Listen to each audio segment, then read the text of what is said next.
نحمدہ و نصلی علی رسولہ الکریم اما بعد اعوذ باللہ من الشیطان الرجیم بسم اللہ الرحمن الرحیم وما هو الا ذکر للعالمین صدق اللہ العلی العظیم۔ معزز سامعین و ناظرین کرام، السلام علیکم ورحمۃ اللہ وبرکاتہ۔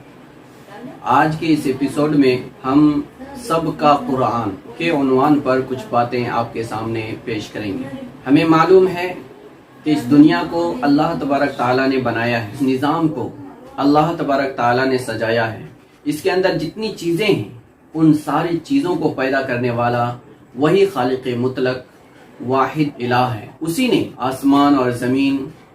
پیڑ پودے، شجر و حجر، سمندر اور خشکی، ہوا اور فضا، ساری چیزوں کو بنایا ہے۔ اس دنیا کے اندر کم و بیش 18,000 سے زیادہ مخلوقات ہیں۔ ان تمام مخلوقات کو پیدا کرنے والا، ان کی زندگی گزارنے کے اسباب اور وسائل مہیا کرنے والا صرف اللہ تبارک تعالیٰ کی ذات ہے۔ ان تمام مخلوقات میں سب سے اہم، اشرف اور معزز مخلوق اللہ تبارک تعالیٰ نے انسانوں کو بنایا ہے۔ ہمیں یہ معلوم ہے جو چیز جتنی اہم ہوتی ہے اس کے رکھنے کے لیے، استعمال کرنے کے لیے اور اس کے اصول اور ضوابط اتنی ہی زیادہ اہم اور خاص ہوتے ہیں۔ اللہ تبارک تعالیٰ نے جب یہ نظام بنایا اور دنیا کے اندر بھیجا تو اللہ تبارک تعالیٰ نے اس کائنات کے لیے اور کائنات کو چلانے کے لیے ایک رہنما اصول بھی دیا ہے، ایک گائیڈ بک بھی دیا ہے۔ یہ گائیڈ بک الگ الگ زمانے میں الگ الگ نام سے آتی رہی ہے۔ کسی زمانے میں صحف آدم کے نام سے، اس کے بعد صحف ابراہیم، صحف موسیٰ، اسی طریقے سے اللہ تبارک تعالیٰ نے بہت سی بڑی بڑی کتابیں بھی نازل فرمائی، جس میں 4 مشہور بڑی کتابیں ہیں۔ ایک تورات ہے، ایک زبور ہے، ایک انجیل ہے۔ تورات حضرت موسیٰ علیہ السلام پر، زبور حضرت داؤد علیہ السلام پر، انجیل حضرت عیسیٰ علیہ السلام پر اللہ تعالیٰ نے نازل فرمائی۔ تورات، زبور، انجیل اپنے اپنے زمانے میں اللہ تبارک تعالیٰ کی طرف سے انسان جو زندگی گزارتے ہیں اس کے لیے گائیڈ لائنز دیا تھا، لیکن زمانے کے گزرنے کے ساتھ ساتھ ان کتابوں کے اندر ان کے ماننے والوں نے، اپنی منمانی زندگی گزارنے والوں نے اس کے اندر بہت زیادہ تحریفات کر دی۔ اسی لیے اللہ تبارک تعالیٰ نے آخر میں ایک اہم گائیڈ بک نازل فرمائی اور اس کے لیے ایک وعدہ بھی فرمایا کہ یہ ایسی کتاب ہے، یہ ایسا دستاویز ہے اور یہ ایسا دستور العمل ہے جس کے اندر ذرہ برابر بھی تبدیلی نہیں ہو سکتی ہے، رد و بدل نہیں ہو سکتا ہے۔ اس کے اندر کسی بھی قسم کی تبدیلی نہیں کی جا سکتی ہے، اور اس کے تحفظ کا اللہ تبارک تعالیٰ نے خود سے انتظام فرمایا اور اس کے تحفظ کا خود وعدہ بھی کیا۔ اسی کتاب کا نام قرآن الکریم ہے، قرآن مجید ہے، کلام اللہ جسے ہم کہتے ہیں، کتاب اللہ ہم جسے کہتے ہیں۔ دنیا کے اندر سب سے زیادہ پختہ دستاویز جو اللہ کی طرف سے بندوں کے لیے آیا ہے، اور دنیا کے اندر سب سے زیادہ قابل اعتماد، قابل بھروسہ، جس کے اندر انسانوں کی رائے کو ذرہ برابر بھی دخل نہیں، جس میں انسان اپنی طرف سے کچھ نہیں کر سکتا ہے اور نہ کیا ہے نہ کر سکتا ہے، وہ کتاب قرآن کریم ہے۔ اللہ تبارک تعالیٰ نے قرآن کریم کی بہت ساری تعریفیں قرآن شریف کے اندر کی ہیں۔ ان ھذا القرآن یہدی للتی ہی اقوم، یہ ایک سیدھا راستہ دکھانے، صحیح گائیڈ لائن بتانے والی کتاب ہے۔ قرآن آج ایک مخصوص مذہب کے ماننے والے لوگوں کی کتاب بن کر رہ گئی ہے، حالانکہ حقیقت میں ایسا نہیں ہے۔ قرآن کریم یہ مسلمانوں کی کتاب نہیں ہے یا مسلمانوں کے لیے نازل نہیں ہوئی، بلکہ یہ کتاب اللہ تبارک تعالیٰ نے تمام انسانیت کے لیے نازل کیا ہے۔ ساری کائنات کے نظام کو منظم کرنے کے لیے جو اللہ تبارک تعالیٰ نے ایک گائیڈ لائن نازل کیا ہے، اس کا نام کتاب قرآن کریم ہے۔ بہت سارے لوگ یہ سمجھتے ہیں کہ قرآن مسلمانوں کی دھارمک کتاب ہے، یہ انسانوں کی دھارمک کتاب ہے، یہ سارے انسانوں کو نظام زندگی، دستور حیات اور زندگی گزارنے کے اصول اور گر بتانے کے لیے نازل ہوئی ہے۔ یہ اللہ تبارک تعالیٰ کی طرف سے براہ راست نازل کیا گیا کلام ہے۔ صحیح معنی میں اگر انسان کا دماغ خراب نہیں ہے، اس کی عقل معاف نہیں ہوئی ہے، اگر اس کی سوچ صحیح ہے تو وہ قرآن کریم کی مخالفت نہیں کر سکتا ہے، کیونکہ قرآن کریم تو اسی کی کتاب ہے، اسی کو رہنمائی کرنے کے لیے نازل کی گئی ہے۔ تو پھر جس کے لیے وہ گائیڈ بک ہے وہ انسان اس کی مخالفت کیسے کر سکتا ہے؟ بس یہ سمجھنے کی ضرورت ہے کہ یہ کتاب میرے لیے نازل ہوئی ہے، یہ کتاب میری اصلاح کے لیے نازل ہوئی ہے، یہ کتاب میری زندگی کو بہتر سے بہتر بنانے کے لیے نازل ہوئی ہے، یہ کتاب میری زندگی کو دنیا اور آخرت میں کامیاب بنانے کے لیے نازل ہوئی ہے۔ بس اتنا ایک انسان اگر سمجھ لے تو اس انسان کو اس میں اعتراض کے بجائے رہنمائیاں ملے گی، اس کلام کے اندر نقص کے بجائے ان کو ہدایات ملیں گی، اور اس کلام کے اندر انہیں کسی بھی شک و شبہ کے بغیر اسے زندگی گزارنے کے بے شمار منظم مرتب راستے مہیا ہوں گے۔ میں نے جو آیت پڑھی ہے وَمَا هُوَ إِلَّا ذِكْرٌ لِّلْعَالَمِينَ، یہ قرآن کے بارے میں اللہ تعالیٰ فرماتا ہے یہ سارے جہان کے لیے ایک نصیحت ہے، ساری دنیا کے لیے ایک تذکرہ ہے، ایک گائیڈ ہے، ایک یاد دہانی ہے۔ سفر میں جانے سے پہلے جب انسان ایک ایڈریس نوٹ کر کے رکھتا ہے اور جب وہ راستہ بھول جاتا ہے تو اس نوٹ کو دیکھتا ہے تاکہ وہ صحیح راستے پر سفر جاری رکھ سکے، ایسے ہی ایک انسان دنیا کے ماحول میں اور دنیا کے ان چمک دمک کے اندر جب انسان اپنی زندگی کے صحیح رخ کو فراموش کر دیتا ہے تو یہ قرآن اسے گائیڈ کرتا ہے، یہ قرآن اسے صحیح راستہ بتاتا ہے اور اسے کہتا ہے کہ تمہاری زندگی اس راستے پہ گزرنی چاہیے، اس راستے پہ نہیں گزرنی چاہیے۔ یہ ایسی کتاب ہے جس کے بارے میں اللہ تبارک تعالیٰ نے فرمایا لا یأتیہ الباطل من بین یدیہ ولا من خلفہ تنزیل من حکیم حمید۔ یہ ایسی کتاب ہے جس کے دائیں بائیں سے یا آگے پیچھے سے کسی بھی طرف سے اس کے اندر کوئی بھی غلط بات، باطل چیز در اندازی نہیں کر سکتی، داخل نہیں ہو سکتی۔ کیوں؟ تنزیل من حکیم حمید، یہ اس حکمت والے کی طرف سے نازل شدہ کلام ہے جو بہت زیادہ قابل ستائش ہے، جس کے اندر خوبیاں ہی خوبیاں ہیں، وہاں نقص اور کمی کی کوئی گنجائش ہی نہیں ہے، امکان ہی نہیں ہے۔ اللہ تبارک تعالیٰ نے قرآن کریم کے اندر ارشاد فرمایا ہے یا ایھا الناس قد جاءتکم موعظۃ من ربکم وشفاء لما فی الصدور وہدی ورحمۃ للمؤمنین۔ اس کا مفہوم یہ ہے اے انسانوں، تمہارے پاس اللہ تبارک تعالیٰ کی طرف سے بہترین نصیحت آ چکی، تمہارے رب کی طرف سے، تمہارے پالنہار کی طرف سے بہترین نصیحت آ چکی ہے۔ شفاء لما فی الصدور، دلوں کے اندر جو بیماریاں ہو سکتی ہیں، شکوک و شبہات ہو سکتے ہیں، انسان کو ظام و گمان ہو سکتا ہے، جو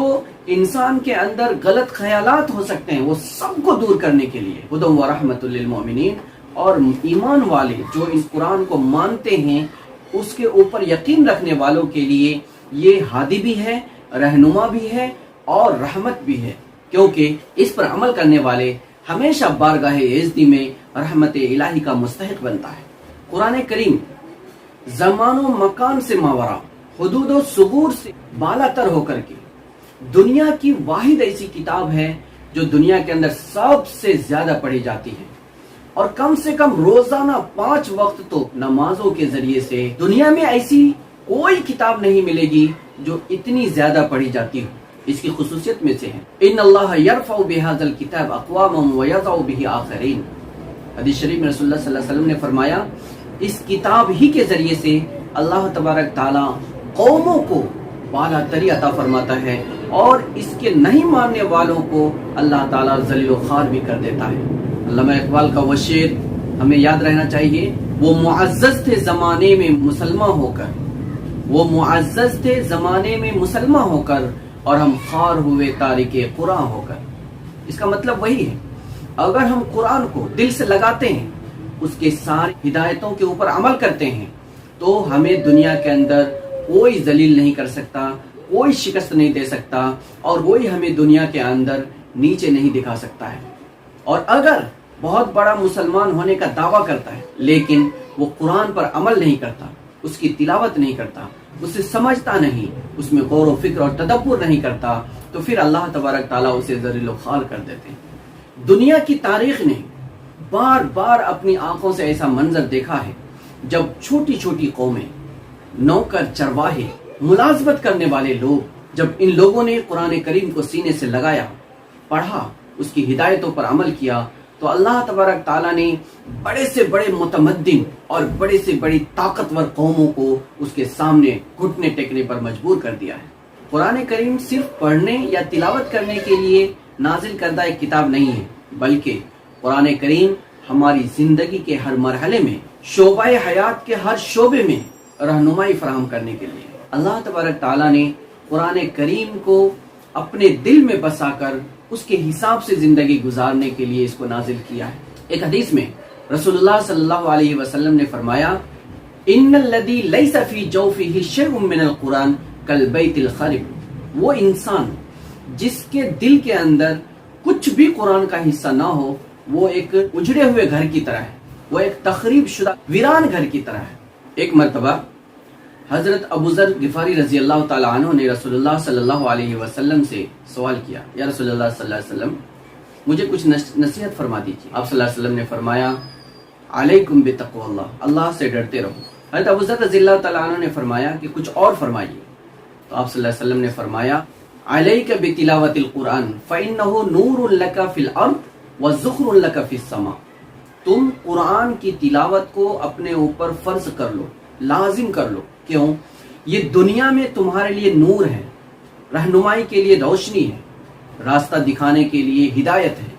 وذخر لک فی السماء، اور آخرت میں آسمان میں تمہارے لیے ذخیرہ ہے، ثوابوں کا انبار ہے، ڈھیر ہے، نیکیاں ہی نیکیاں ہیں۔ قرآن کی تلاوت چونکہ ہمیں عمل پر آمادہ کرتی ہے، اس لیے قرآن کریم کی تلاوت کو رسول اللہ صلی اللہ علیہ وسلم نے لازم پکڑنے کا حکم دیا ہے۔ اس میں کوئی شک نہیں ہے کہ دنیا کے اندر ہدایت اور آخرت کی سعادت کے لیے نازل کیا گیا ہے، لیکن قرآن کریم آج کے جدید سائنس کے دور میں، جب آج ٹیکنالوجی، جدید ایجادات بہت زیادہ انسانوں کے دماغ کو اپنے کنٹرول میں کر لیا ہے، ایسے وقت میں بھی قرآن اپنی انفرادیت برقرار رکھا ہوا ہے۔ آج تک ایسا نہیں ہوا کہ قرآن کریم نے کوئی بات کہی اور وہ بات سائنس یا عقل کے خلاف ہو۔ اللہ تبارک تعالیٰ نے دوسری سورہ کے اندر، سورہ بقرہ کی ابتدا میں فرمایا، الف لام میم ذالک الکتاب لا ریب فیہ، یہ ایسی کتاب ہے جس کے اندر شک و شبہ ہو ہی نہیں سکتا ہے۔ لیکن ہم دیکھتے ہیں دنیا کے اندر بہت سارے لوگ شکوک و شبہات کرتے ہیں، قرآن کریم کے خلاف، قرآن کریم کی آیتوں کے خلاف غلاظتیں بکتے ہیں۔ اس کی دو وجہ ہو سکتی ہے، ایک تو یہ اس انسان کی عقل قرآن کریم کی حکمتوں اور گہرائیوں کو نہیں سمجھ سکتی، اور دوسرا یہ کہ کلام کے اندر حقیقت میں کوئی کمی اور نقص ہو۔ قرآن کے اندر نقص اور کمی کا تو امکان نہیں ہے، کیونکہ یہ ہمارے اور آپ کا یا ہم جیسے انسانوں کا بنایا ہوا کلام نہیں ہے، یہ پوری کائنات کے خالق و مالک، رازق اور حاکم، فعال لما یرید، علام الغیوب کی طرف سے نازل کردہ اصول حیات ہے۔ اس لیے اس میں کمی کوتاہی اور نقص کا تو امکان نہیں ہو سکتا ہے، ممکن ہی نہیں ہے، گنجائش نہیں ہے۔ اگر کسی کو اس کے اندر نقص نظر آتا ہے، کمی کوتاہی نظر آتی ہے، شک اور شبہ ہوتا ہے، تو اس کا مطلب یہ ہے کہ اس کی عقل کی کمی ہے، اس کی عقل اس کی کنہ اور حقیقت کو نہیں پہچان پا رہی ہے۔ آج جب ہم دیکھ رہے ہیں دنیا کے اندر بہت سارے لوگ قرآن کی آیتوں پر اعتراض کرتے ہیں، بہت سارے واقعات پر اعتراض کرتے ہیں، سائنسی تحقیقات سے متعلق جو قرآن نے پیشن گوئیاں دی ہیں اس کے متعلق شکوک و شبہات پیدا کرتے ہیں، پیش کرتے ہیں۔ اس کا مطلب یہ ہے کہ وہ اس کی حقیقت کو نہیں پہنچ سکے۔ جس دن انسانی دماغ وہاں تک پہنچ جائے گا، اس دن یہ سارے شکوک و شبہات اور یہ سارے نقص اور کمی خود بخود ختم ہو جائیں گے۔ اللہ تعالیٰ نے فرمایا ہے، کتاب احکمت آیاتہ فصلت من لدن حکیم خبیر، یہ ایسی کتاب ہے احکمت آیاتہ، اس کی ساری آیتیں احکمت، محکم بنائی گئی ہے۔ ایسا نہیں ہے کہ الٹپ نازل کر دیا گیا یا الٹپ انسانوں کی طرف بنا دی گئی، بلکہ اللہ تبارک تعالیٰ نے ساری آیتیں جب جو جس وقت جن حالات میں چاہیے اس کے حساب سے آیتیں سیٹ کر کے نازل فرمائی ہیں۔ تو مفصلت من لدن حکیم خبیر، پھر اللہ تعالیٰ جو حکمت والا ہے، ہر چیز سے باخبر ہے، اس کی طرف سے اس کی تفصیل آئی ہے، الگ الگ جگہوں میں تدریجاً نازل کی گئی ہے۔ قرآن کی خوبیوں میں سے ہے، قرآن کہتا ہے انسان کے اوپر اتنا ہی بوجھ ڈالا جائے جتنا وہ سہ سکتا ہے، اٹھا سکتا ہے، اور انسان کی بساط سے زیادہ انسان کے اوپر بوجھ نہیں ڈالا جا سکتا۔ لا یکلف اللہ نفسا الا وسعها۔ قرآن کریم یہ بھی کہتا ہے وَأَن لَيْسَ لِلْإِنسَانِ إِلَّا مَا سَعَى، انسان کو وہی ملے گا جو انسان نے کیا ہے، وَأَنَّ سَعْيَهُ سَوْفَ يُرَى، اور انسان کی ساری محنتوں اور کوششوں کو دیکھا جائے گا۔ ایسا نہیں ہے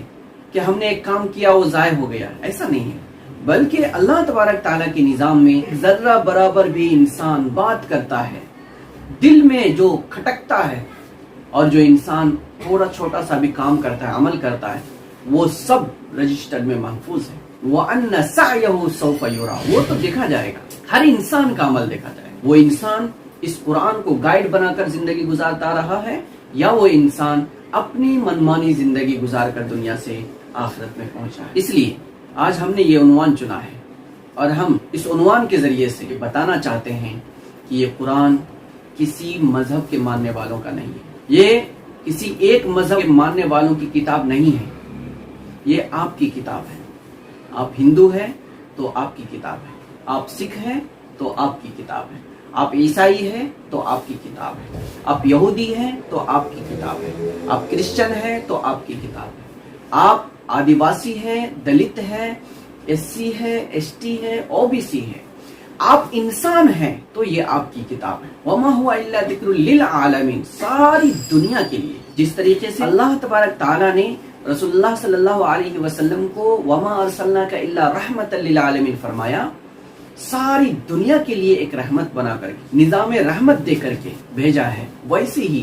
جو رسول اللہ صلی اللہ علیہ وسلم کے ساتھ نظام آیا ہے، یہ نظام بھی